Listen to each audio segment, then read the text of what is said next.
Welcome into the Jamey Chadwell Show. Charleston Southern makes its second appearance in the playoffs this weekend after a 28-7 win over Kennesaw State, winning the Big South title for the second straight year. And Coach, last year you won it on the road, and this year you get the Hoist Trophy at home. That's got to be pretty special.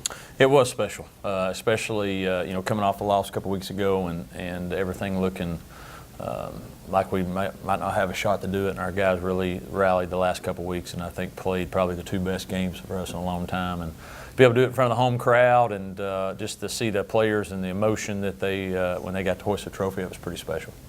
And ring pops in the locker room post game. I have a feeling they might have some other jewelry coming their way. I hope so. Yeah, I hope so. Yeah, we try to do something. In our big games, we started that actually at Coastal. We got some bubblegum cigars at Coastal, and then since this one was playing for a ring, we thought that'd be something that they could do, and it was pretty good locker room celebration. And that, of course, is the post-game celebration. Before the game, you held Senior Day. Always a special day for those guys and for the coaches.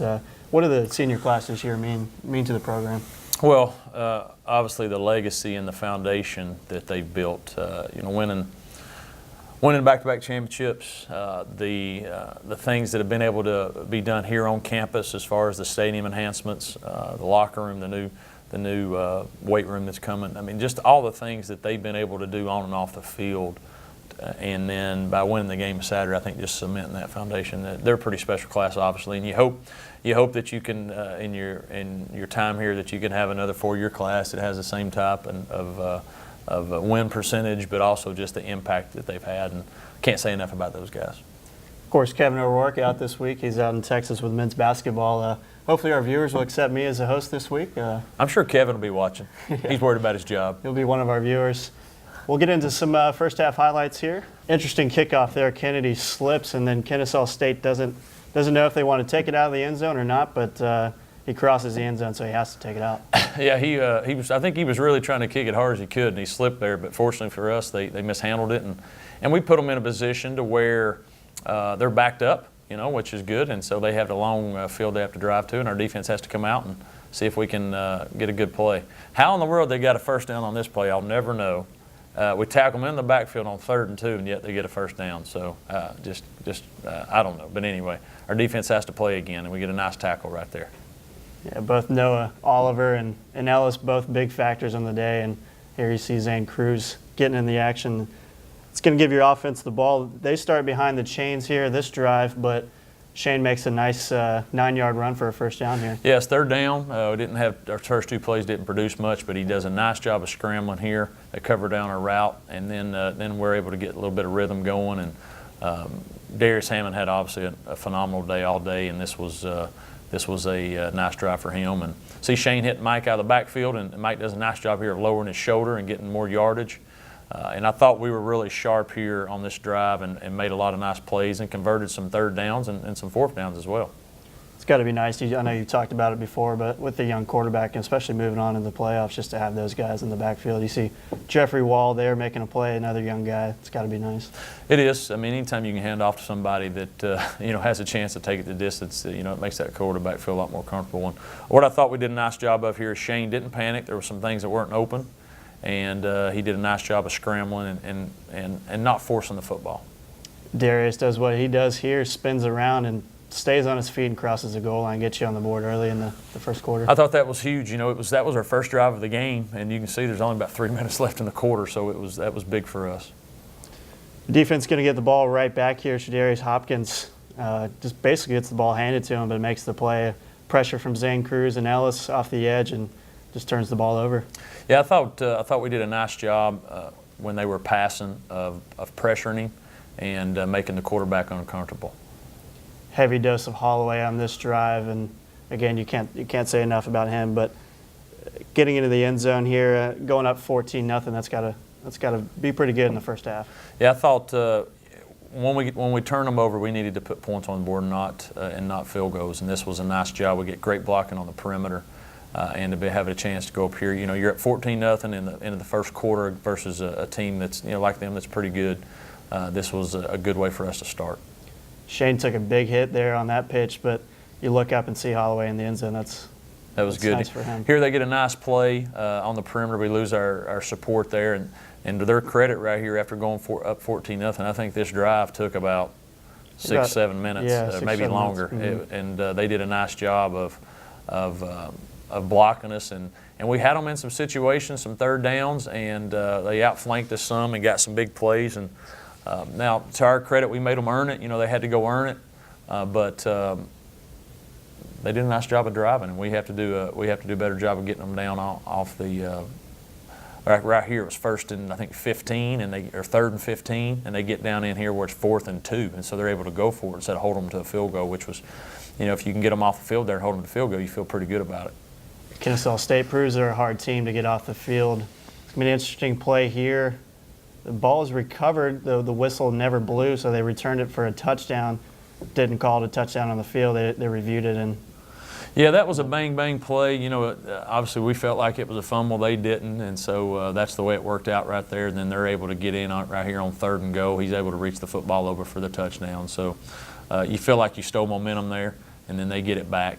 And so I thought, then we had a 3 and out, and then we got them back. And this is right here, right before halftime, 2 minutes to go, and Darius makes a huge run up the middle.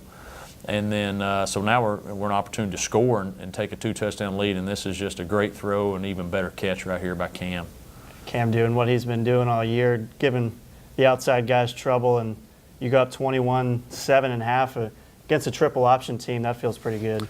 Well, to have a 2-touchdown lead is big, because, and plus we were getting the ball out of halftime, which was important, and that was just a great play by him and a great throw, and you can just see we worked on that a lot all week, and that was just excellent. So you're going to halftime 21-7. You feel pretty good that we've contained them for the most part.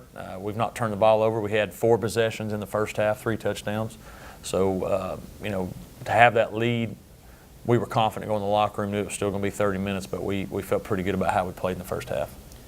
Not a lot of offense in the second half, but good defense. We'll talk about that next on the Jamey Chadwell Show.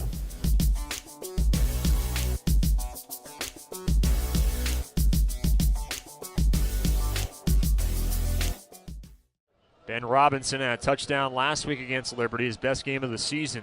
He's in the backfield with Hammond. Give is for Darius. Spins off a tackle, and he's into the end zone. What a run by Darius Hammond.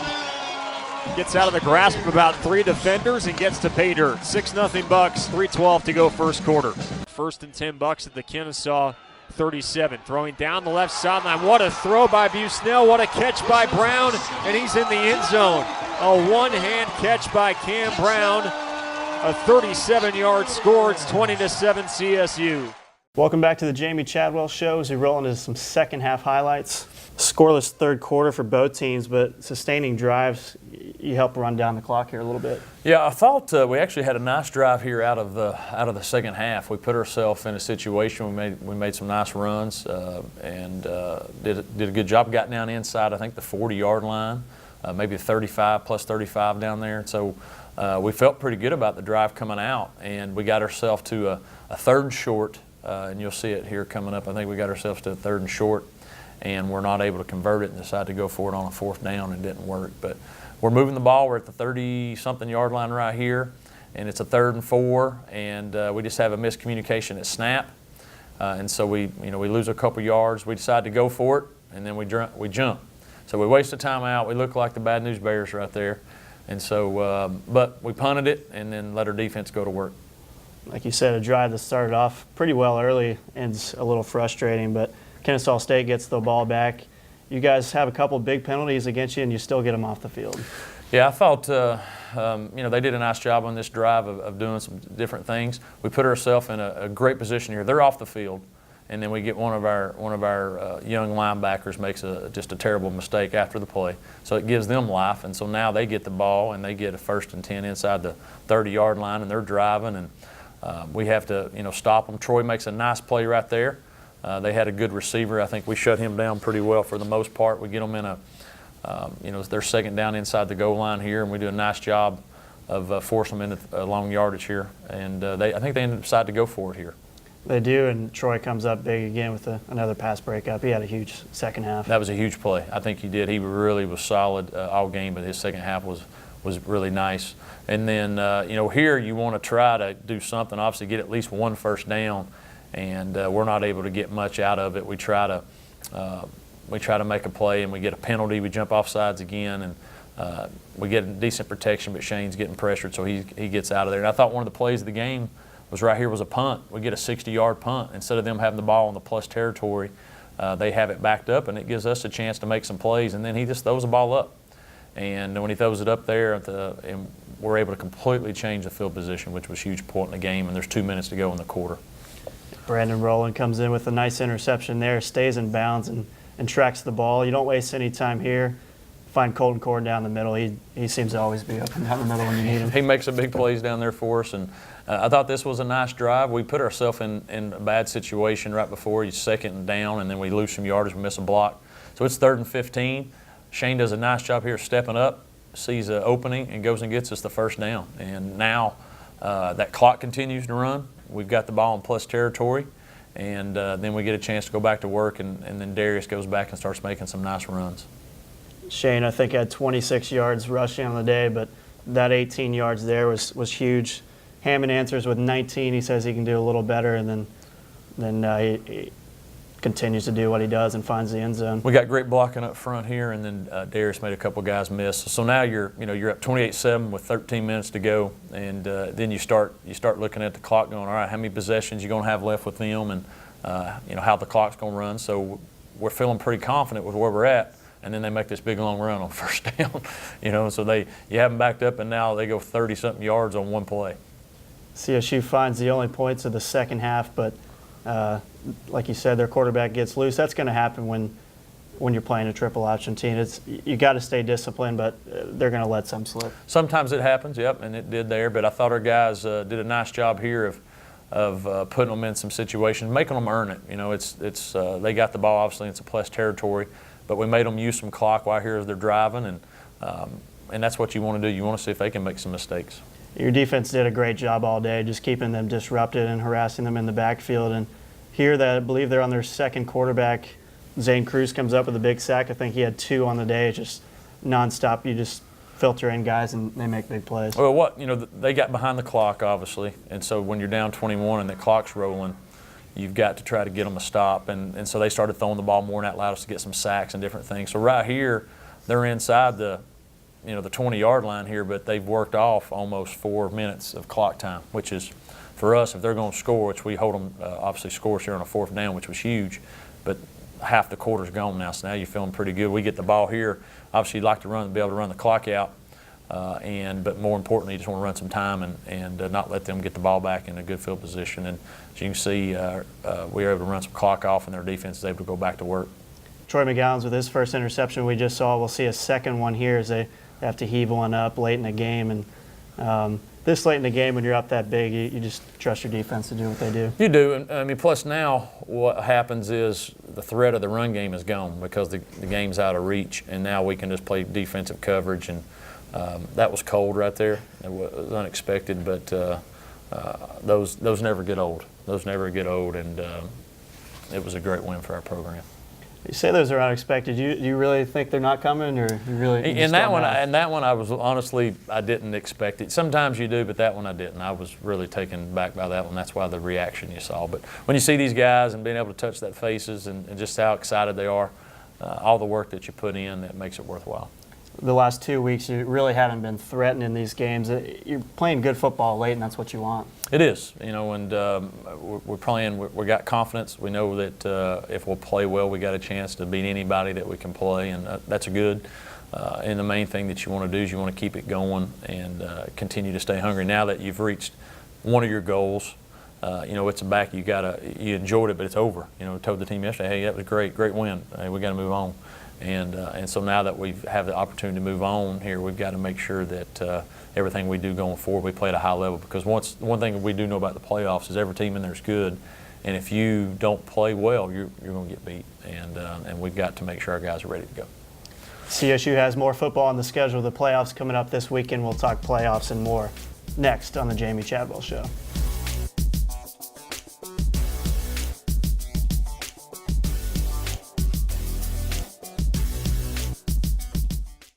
Daniel, a pass, throws it into coverage. It's deflected, incomplete, and that will do it. Charleston Southern back-to-back Big South Conference championships, and they're headed to the FCS playoffs For a second straight year, the Bucks respond after a tough loss to Gardner-Webb as they dominate Liberty on the road, and they take care of business here today. The final score, Charleston Southern 28, Kennesaw State 7, and CSU repeats as Big South Conference champion. Welcome back to the Jamey Chadwell Show. Not only do the Bucks win the Big South title, but they win some individual awards as well. For you, winning Big South Coach of the Year, just talk about that.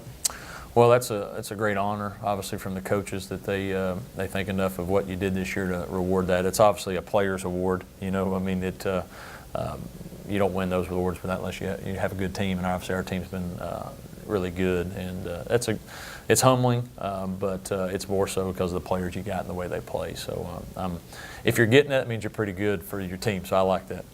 Speaking of your team, you've got some good players. Anthony Ellis takes home Defensive Player of the Year. We see him on the highlights every week, and just talk about what type of player he is. Yeah, I think that's well deserved. You know, he's the type of player that control a game, and they can take, and people have to game plan around you. When you have to game plan around somebody, you know you make an impact on the game, whether you get a bunch of tackles, whether you don't. And he's been getting double teamed, and people running away from him. And I think these last few weeks, especially these last couple of weeks, he's played really extremely well. And that's a well-deserving honor for him. Special Teams Player of the Year goes to Darius Hammond. He's a special player, not only on special teams, but just in general. He is, you know, and he impacts the game. I mean, you saw in the Kennesaw game, they kicked away from him. They didn't want him to touch the ball, and just the way that he can impact the game through that, and he's well-deserving of those. I mean, there's been times in games where maybe we're struggling, and he gets a huge return. You know, you look at Liberty 2 weeks ago, he gets that 83-yard return when they look like they got momentum, and he's just been so good at that for the last 2 years, 3 years really, and but the last two has been pretty special, and it'd have been a travesty if he didn't win those awards. Last year, of course, at Jacksonville State had a huge day returning the ball, but like you said, just a special player. Moving forward in the playoffs, you're looking at Wofford this weekend, another triple option team. What do you see from them? Well, they're extremely talented, I believe, especially up front on both sides of the ball. The thing that they don't do, they're not going to beat themselves. I mean, they got a great kicking game. You're not going to surprise them with anything. They're well coached. And to beat them, you got to beat them. You know, they're not going to give it to you. And so it'll be another tough challenge. I like the matchup. You know, I think with what we do and what they do, it matches up well. It'll probably be a low-scoring affair. I think you got two pretty good defenses. You better get there early because the game might not last long. But it's a great challenge, you know, and they're from the Southern Conference, which is a good league, and we'll see how the Big South compares up to that. Second straight trip to the playoffs for you guys. How does that help you guys moving forward, knowing that you've been there last year? I think so, you know, just because it's not new. The process is not new. All the things that you have to do with the NCAA playoff game is not new. So I think that's a good thing. You still have guys that haven't experienced it, so there's probably going to be some nervousness. But you hope that if you've had good experience, which we did last year, that pays off. And so I hope that counts, and our guys that have played a lot, they won't make the game bigger than what it is. Playoff week this week. Last year you had the week off of Thanksgiving week going into the playoffs. This year you're playing this weekend. What does that weekend, or what does this week look for you guys at Thanksgiving, and how do you do this week? Well, I think Monday through Wednesday will be the same. You know, today or Tuesday will be the same. Wednesday will be the same. Obviously, Thursday being Thanksgiving, you change some things up. We'll have to practice earlier, try to get the team something to eat, and then let them have some time away.